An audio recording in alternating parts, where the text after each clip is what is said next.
And you're absolutely right about the crucial role of universities in our economy. My party is associated with big reductions in resource per student as student numbers expanded in the early 1990s. It is still remembered as a time when investment in the resources needed to educate students properly was cut back too much. Cuts to the left of them, cuts to the right of them, into the valley of death charged the senior common room.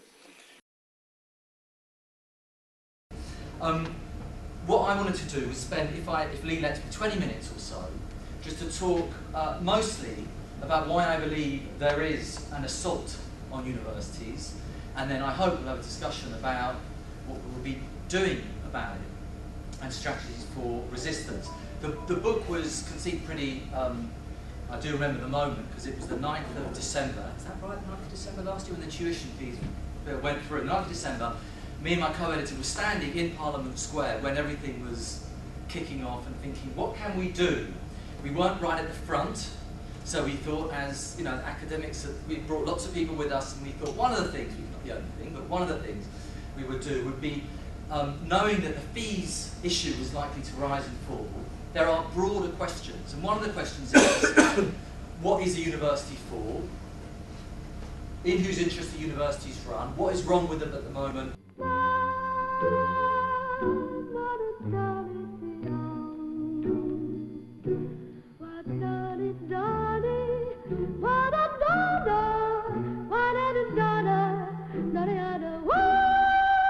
How do we make them better? And above all, why are we, you know, what is the nature of the assault that is taking place on universities? So it's a collection of essays looking at different bits of the debate, and it ends with a manifesto. Now the manifesto, if I had seen it 20 years ago, I probably, this isn't false modesty, I wouldn't have signed it, I don't think. I would have said, my God, is that your full ambition, this manifesto? It's an incredibly reformist manifesto, but in the context of what's going on, the reformist demands it makes actually work. They are the kinds of things that would bring people, I think, together to make concrete demands that movements can use. Things like, when it comes to governance, a subject that people normally switch off as soon as they hear that word, but basically, the structures that run the university, should they be populated, as they are more and more, by local business, often business cronies of a vice-chancellor, in our case, Professor Gordon, or should they be actually democratic, or should we aspire for them to be democratic institutions where students and staff should have an equal say?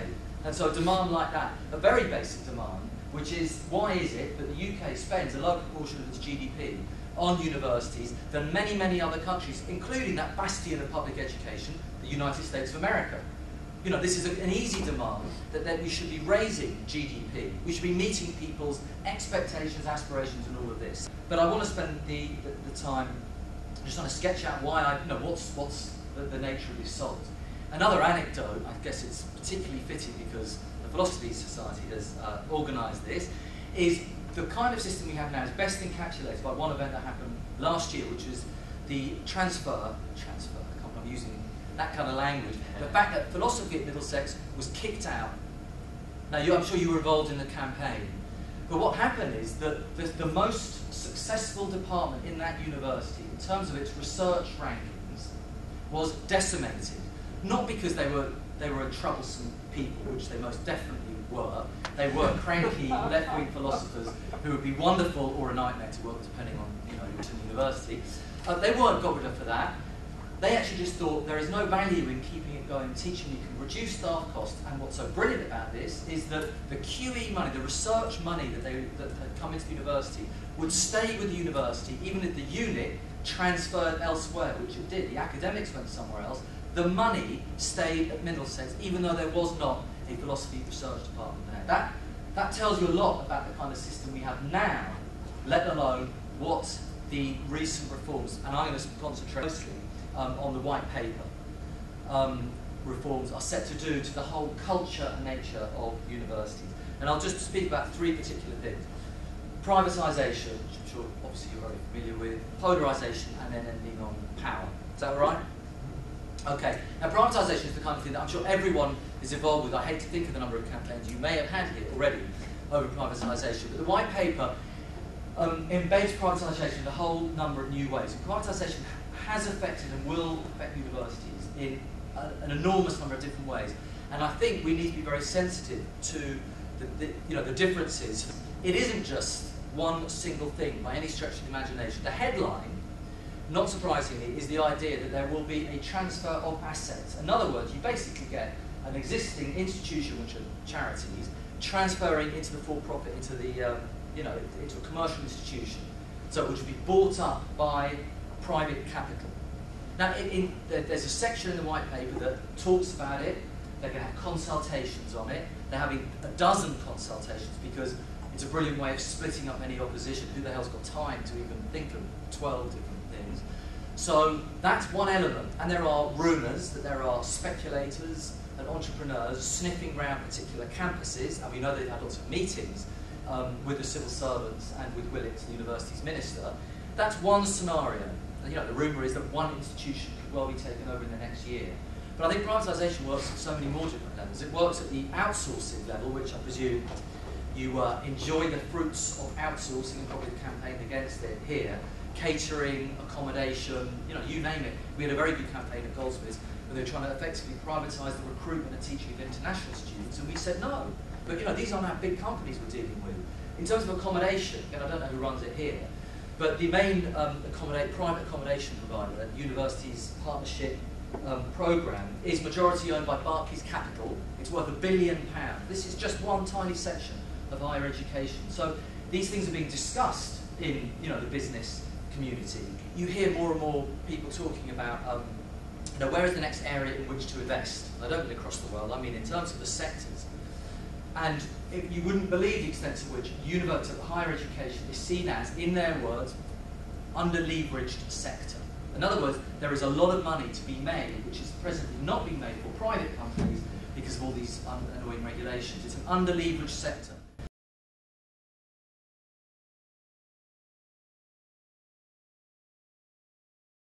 We can go back to the 1970s and look for the emergence of what was called the information economy, the information revolution. And people like Dan Schiller argue that what actually happens in the 60s and 50s, 60s and 70s is you start, certainly by the 70s, to get a crisis of capitalism, a crisis of productivity, a crisis of profitability, and so on and so forth. So as happens under capitalism, you need to find new areas of profitable investment. This is why also we get the debt crisis. There's nothing left to invest in, so you invest in debt, and then you create this bubble, and the bubble bursts. So what happened is, education gets identified and information gets identified as an area for investment and exchange under rules of capitalism and so on and so forth. It takes a while to get to universities, but those precursors are there. You only need to look at systems of publishing. The idea that institutions pay hundreds and hundreds of pounds for academic journals to private companies, for which academics, by the way, get paid absolutely nothing. It's insane, but it was these movements into academia of information economics, I think, that sort of start to underpin this transformation of universities. So, for example, Pearson, the giant publishing company that publishes the Financial Times, is just about to start a degree, a university with degrees validated by Kingston, Royal Holloway College, and it's Pearson. Now, why are Pearson doing this? Are they doing it because of the love of education? Well, they're doing it because they need and they want to sell many more books, the intellectual property, to be earned on all the publishing materials is huge. Teaching is completely secondary. I don't know who the hell's going to teach. Well, it's not going to be trade union experienced lecturers. It's most likely to be completely outsourced, casualised labour. It's second to servicing their needs of a publishing company. But you look at the American companies. Have people seen the film College Inc.? Next time on Frontline, We reinvented the university. they'll give you a degree, It's a very profitable business. find you a loan, They're doing it at the expense of the federal taxpayer. but will they give you an education? They're there to make money. They're there for profit. Martin Smith investigates. Do you have the credibility to be determining the future of colleges around the country? No, but I'm doing it. College Inc. It's online, it's brilliant, it's so depressing, you must make sure that you organise the rest of your reading in another way. But it basically goes through some of the private providers who are at the moment meeting with government ministers. The two most famous are Apollo, who already have the College of Law in this country, the only fully accredited private provider. Apollo, who are the University of Phoenix then, which is the largest university in America, and Education Management Corporation. Now, I kind of got time to say a lot about these two, but it's quite incredible that those two organisations, huge private sector organisations in the US, both of them are under investigation by those notorious Bolsheviks, the Justice Department of the US government. What for? Because of all their accusations of illegal marketing and recruitment practices, which include honourable things like going into homeless shelters to sign up homeless people simply so they get their signature. No intention of studying, because the university then collects the loans. Because this is a giant loan system which comes out of public money, the taxpayers' money in the US, gobbled up disproportionately by private organisations. So the whole system is utterly corrupt, and that's one that's going to be transferred here.